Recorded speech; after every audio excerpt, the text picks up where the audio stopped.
For people who need to grab a quick bite for breakfast, the invention of the toaster pastry in the 1960s was the greatest thing since sliced bread.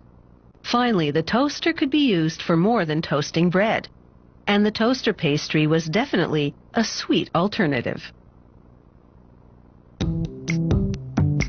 The toaster pastry retains its sweetness during toasting. The syrupy filling and frosting don't melt out and into the toaster.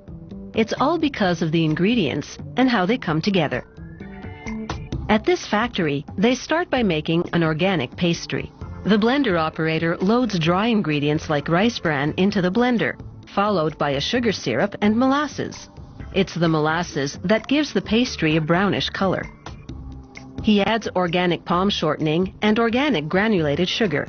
The flour and water are piped into the blender barrel.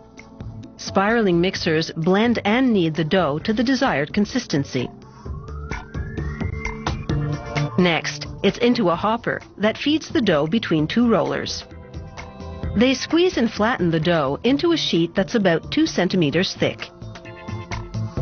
A conveyor moves the toaster pastry dough forward to sets of larger rollers.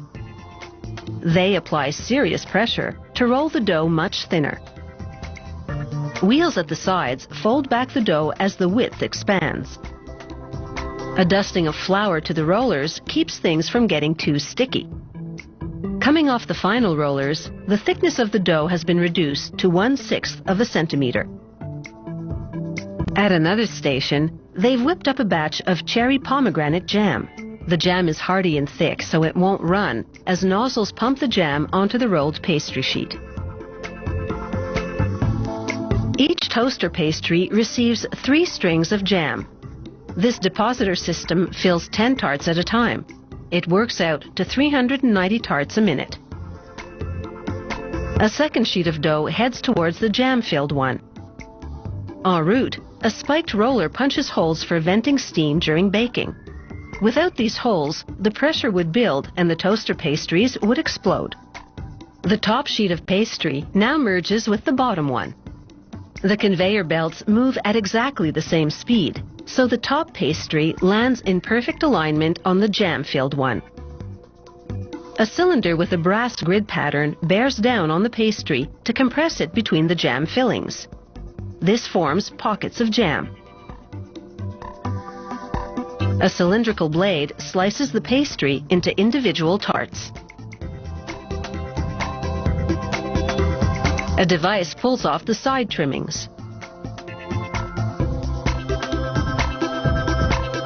The toaster pastries travel through a 46-meter-long convection oven heated to 150 degrees Celsius. The operator keeps a close watch for leaking jam that would be a sign of bad seals in the pastry pockets. He rejects any with leaks. He also keeps an eye on the color as the pastries brown. They shouldn't be too dark or too light.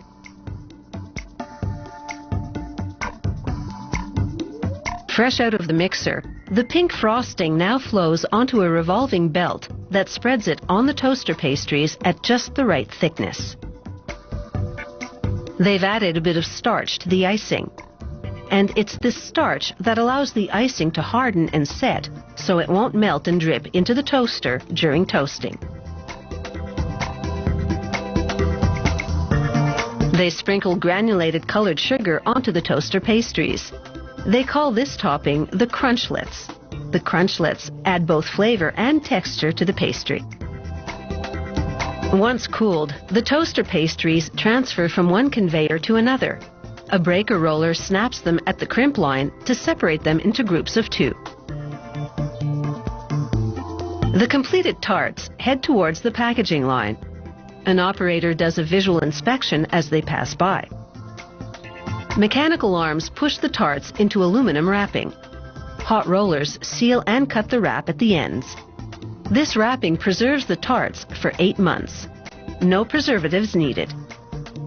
Suctioning arms grab and open cartons to accept the foil-wrapped toaster pastries.